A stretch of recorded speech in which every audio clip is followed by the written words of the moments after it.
Ninguém acorda esperando que a própria vida vire de cabeça para baixo. Muito menos ele. Naquela manhã, tudo parecia normal demais, comum demais, quase entediante. E talvez tenha sido justamente isso que tornou difícil enxergar os sinais. Sinais que mais tarde ele perceberia terem sido gritantes. Mas é sempre assim, não é? A gente só entende quando já não tem mais como voltar atrás. Só compreende quando o destino já fez o que precisava fazer, com ou sem a nossa permissão. Ele levantou atrasado, curioso porque nunca se atrasava. O alarme não tocou. O celular havia desligado durante a madrugada, mesmo estando com bateria. E não era a primeira coisa estranha daquele dia. A sensação de que algo estava desalinhado, torto, fora do lugar, estava ali, desde que ele abriu os olhos, mas ele tentou ignorar.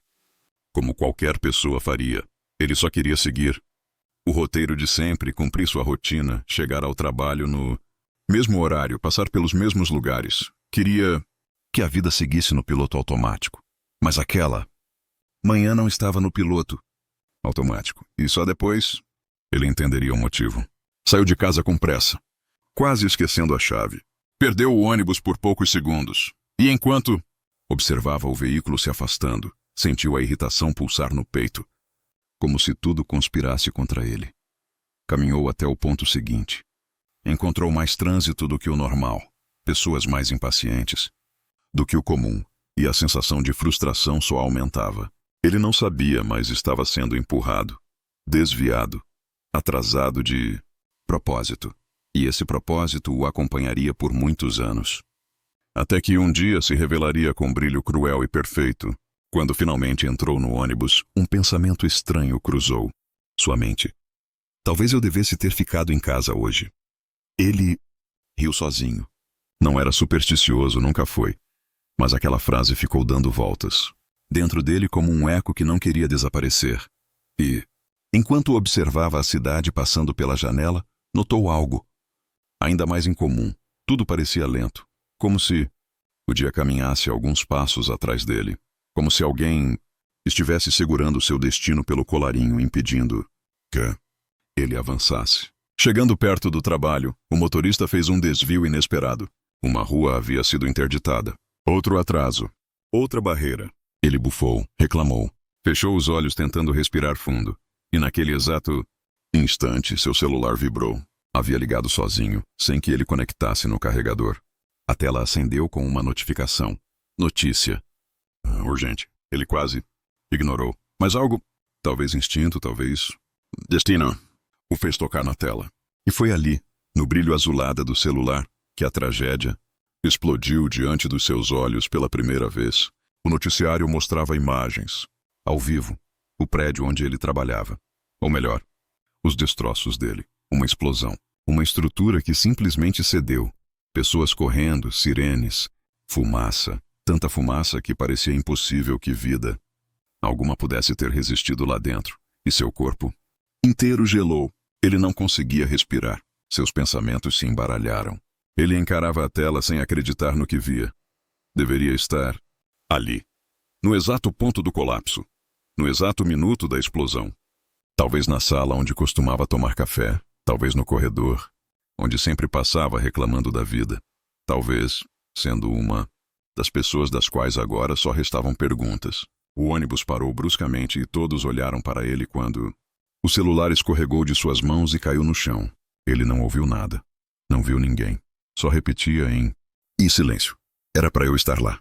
Era para eu estar lá. Era para eu estar lá. As próximas horas pareciam um borrão.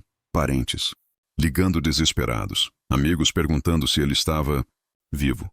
Ele caminhando até o local, mesmo sendo impelido por bombeiros. O cheiro de fumaça queimando o ar. A visão de macas sendo empurradas rapidamente. A sensação de que o mundo havia despencado sobre seu peito. Ele observava tudo com um vazio sufocante, tentando entender como a vida podia mudar tão bruscamente. Tentando compreender por que, entre tantas pessoas, justamente ele havia sido salvo. Porque naquele momento não parecia salvação. Parecia injustiça. Parecia sorte irônica. Parecia um castigo confuso. Porque sobreviver enquanto outros não sobreviveram nunca chega como um presente. Chega como uma culpa que pesa na alma. Nos dias que se seguiram, ele quase não saiu do quarto. Dormia mal. Sentia que estava vivendo em uma realidade paralela. Repetia para si, mesmo que deveria ter estado lá, que teria feito algo, ajudado alguém, evitado alguma coisa, mesmo sabendo que provavelmente nada disso seria possível. Ele se afundou no porquê. Por que ele? Por que justo? Naquele dia, por que tantos atrasos? Por que aquela sucessão absurda de coincidências que o tirou exatamente do caminho que tirou seu fim? Ele buscou respostas na lógica, na matemática, na sorte, no acaso. Mas nada fazia sentido. Certo dia, semanas depois, quando finalmente decidiu sair para tentar respirar um pouco fora de casa, encontrou um dos seguranças do prédio que também tinha sobrevivido. O homem contou que algumas pessoas estavam procurando entender o que aconteceu nos minutos antes da explosão e que imagens de câmeras haviam sido recuperadas. Por alguma razão, talvez curiosidade, talvez desespero, ele decidiu ver. E quando entrou na sala de monitoramento, improvisada, algo dentro dele estremeceu. As imagens mostravam o que aconteceu poucos minutos antes da tragédia. Ele viu sua mesa, viu colegas conversando, viu a sala onde costumava estar todas as manhãs, e então viu um estagiário, o mesmo que todo dia dependia dele para entrar no sistema. Pedir uma ajuda simples que ele sempre dava nos primeiros 5 minutos de expediente. O menino esperou, perguntou para outras pessoas, tentou resolver sozinho, e quando não conseguiu, decidiu descer ao térreo para resolver com o suporte técnico. O horário no canto da tela marcou o minuto exato em que o estagiário atravessou a porta de saída. O mesmo minuto em que a explosão aconteceu. O menino só sobreviveu porque ele, que costumava estar ali, não estava. Porque ninguém pôde destravar o acesso que ele sempre destravava. O garoto deixou a sala irritado, achando que estava sendo prejudicado. Depois ele entenderia que aquele pequeno atraso tinha salvado sua vida. Mas não foi só isso.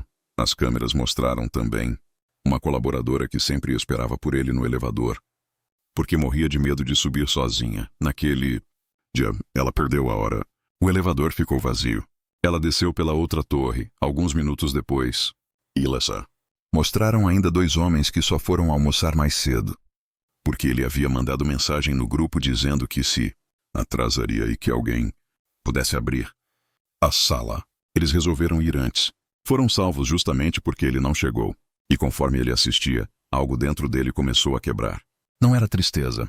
Não era alívio. Era algo mais profundo. Algo que só se sente quando se percebe que a vida não é uma linha solitária, mas uma rede infinita de impactos. Ele não havia sido apenas tirado do destino da tragédia. Ele havia sido o ponto que desviou o destino de outras pessoas também. E tudo aquilo que ele tinha interpretado como azar, atraso, incômodo, irritação, tinha sido exatamente a engrenagem que salvou vidas. Não só a dele. Aquela tragédia que ele achou que havia destruído sua história, na verdade tinha revelado uma verdade que ele jamais teria percebido de outro modo. Às vezes o destino impede que você siga o caminho que você quer, não para te punir, mas para te proteger, e algumas vezes para proteger outros através de você. Ele saiu da sala com as pernas fracas, mas com o coração diferente. Pela primeira vez desde o acidente, conseguiu chorar, mas não de desespero. Foi como se a vida silenciosa e cuidadosa tivesse colocado a mão em seu ombro e dito: agora você pode entender. Com o tempo, aquela tragédia virou uma cicatriz que ele carregava com respeito, não como uma marca de dor, mas como um lembrete de que nem sempre o que parece cruel é realmente cruel. Às vezes, o que dói é o que impede algo muito maior de doer ainda mais.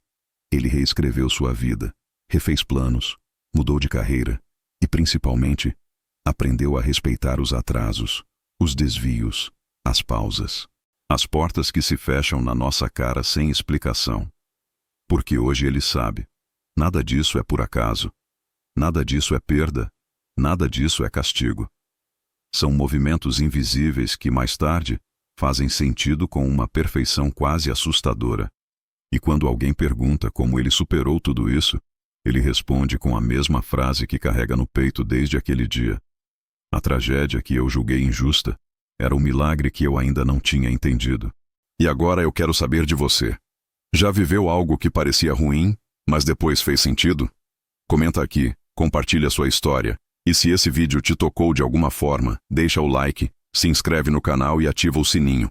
Porque aqui, toda semana, você encontra histórias que tocam o coração e fazem você enxergar a vida com outros olhos. Até o próximo capítulo.